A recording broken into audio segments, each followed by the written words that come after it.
اللہ فرماتا ہے ما یفعلُ بعذابکم، وہ تمہیں عذاب دے کے کیا کرے گا؟ ذرا لہجہ دیکھیے، ذرا انداز، ما یفعلُ بعذابکم، وہ تمہیں عذاب دے کے کیا کرے گا؟ تم اس کی مخلوق ہو، اپنے دستے قدرت سے اس نے تمہیں بنایا ہے، تو وہ تمہیں عذاب دے کے کیا کرے گا؟ اس کی ضرورت نہیں ہے کہ تمہیں عذاب دے، نہ اس کی چاہت ہے کہ تمہیں عذاب دے،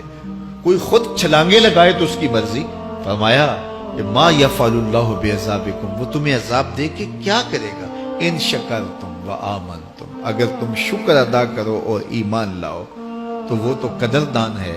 جو کوئی اس کا شکر کرتا ہے اور جو اس پر ایمان لاتا ہے۔ تو اللہ اس کے لیے عذاب نہیں رکھا، اس کے لیے رحمتیں رکھی ہوئی ہیں۔ تمہیں دستے قدرت سے بنایا ہے اور وہ تمہیں خوش دیکھنا چاہتا ہے، تمہیں خوشحال دیکھنا چاہتا ہے، تمہیں سرشار دیکھنا چاہتا ہے، تمہیں نہال دیکھنا چاہتا ہے، تمہاری زندگی کو خوشگوار دیکھنا چاہتا ہے۔ تم نے اپنے آپ کو خود اپنے اعمال کی وجہ سے مصیبتوں میں ڈالا ہے، تو کہا شکر کرنے کی عادت ڈال لو، دیکھنا پھر اللہ تعالیٰ جل شانہ کی رحمتیں تمہارے اوپر کس طرح اترتی ہیں، اس کی نوازشیں تمہارے اوپر کیسے برستی ہیں۔ توکل اگر ہم سیکھ جائیں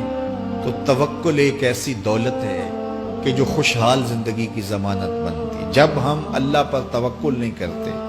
اور ہم سمجھتے ہیں یہ سب کچھ ہماری محنت کا نتیجہ ہی ہوگا، اور نتیجہ جب نہیں آتا تو پھر ہم بے چین مضطرب ہو جاتے ہیں، اور جب ہم اس پہ توکل کر لیں تو پھر ہمارا صرف اتنا ہی کام ہے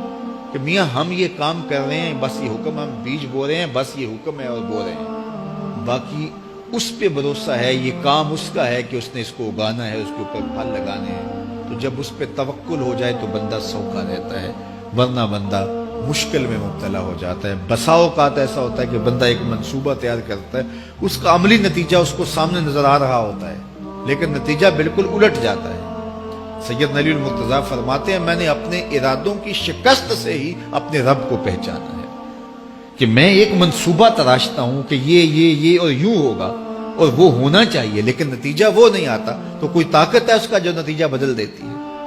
تو بندہ اس طاقت پہ یقین کرتے، اس پہ توکل کر کے جو ہے وہ اس پہ بھروسہ کر لے تو زندگی سوکھی ہو جاتی ہے۔ مغرب میں جو اللہ پر یقین نہیں رکھتے وہ خودکشی کر لیتے ہیں کہ یہ کیوں ہو گیا، ایسا نہیں ہونا چاہیے تھا، لیکن ہم خودکشی اس لیے نہیں کرتے، ہم کہتے ہیں میرا رب جس طرح چاہے اس طرح ہی ہوتا ہے، جو اس نے طے کیا ہوا ہے وہ کر کے رہتا ہے،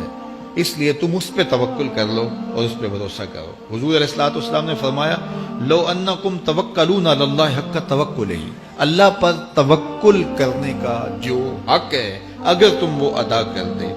تو فرمایا اللہ تمہیں ایسے رزق عطا کرے جیسے پرندوں کو عطا کرتا ہے۔ ہمارا تو کاروبار ہے، یہ فیکٹری ہے، یہ دکان ہے، یہ ہماری نوکری ہے،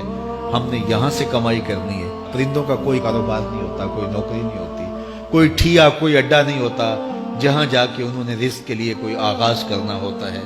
بلکہ حضور نے فرمایا تغدو خماسا وتروح بطانا، جب وہ صبح گھر سے نکلتے ہیں تو خالی پیٹ نکلتے ہیں اور انہیں کوئی اپنی منزل کا تعین نہیں ہوتا، جدھر خیال آیا اڑ گئے ادھر، لیکن کبھی ایسا نہیں ہوا کہ شام کو خالی پیٹ واپس آئے ہوں، کہا وہ پیٹ بھر کے آتے ہیں۔ باہو بولے بن توکل پنچھی اڑ دے، خرچ نہ پلے زیرہ ہو، جب گھر سے اڑتے ہیں تو ان کے پلے نہ کوئی خرچ ہوتا ہے، نہ راس المال ہوتا ہے، نہ کوئی اوزار ہوتے ہیں، نہ کوئی ہتھیار ہوتے ہیں، کچھ بھی نہیں ہوتا، یوں ہی گھر سے نکلتے ہیں، کبھی بھی خالی پیٹ نہیں آئے۔ فرمایا اگر اللہ پہ پرندے توکل کر لیں تو اللہ اسے بھی عطا کرتا ہے، تم توکل کرو گے تو تمہیں عطا نہیں کرے گا، تو تمہاری زندگی سوکھی ہوگی۔ گھر سے نکلو کام کے لیے، فیکٹری کے لیے، مزدوری کے لیے، لیکن ٹینشن نہیں لینی کہ کیسے ملے گا، کیسے ہوگا، درود پڑھتے جاؤ اور مصطفیٰ کریم پہ سلام پڑھتے جاؤ، وہ تمہارے لیے رزق کے دروازے